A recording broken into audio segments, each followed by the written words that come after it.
In southern Arizona, the Tucson Education Association is vocal in its advocacy for public school teachers. We asked Union President Margaret Chaney about some of the concerns educators have shared about the pandemic. Part of the issue that I think is we might want to examine as a state is the fact that the last quarter of school has usually been spent with testing. And a large portion of time is devoted to preparing for the test, taking the test, testing. That's at least 2 weeks of testing. So that leaves us with more or less 7 weeks because you figure the last week is just the final assessments and graduation. So if that's the case, then how do we make up those 7 weeks? And how do we decide what is the most important work to be done? Margaret, you said you've been in education for about 20 years now. Digital learning has not always been part of how teachers like yourself deliver curriculum. So, what have been some of the greatest challenges and perhaps successes for you and your colleagues? Some teachers have not had an issue with it, but other teachers are, they're strictly in person, having that one-on-one interaction with students, and so they've had a hill to climb.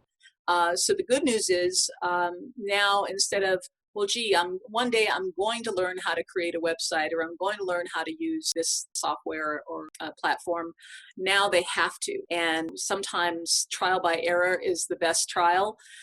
So you make mistakes, but it's not everyone understands, and it's a learning curve. This week, the district announced that there's a fair amount of students and families that teachers have not been able to reach.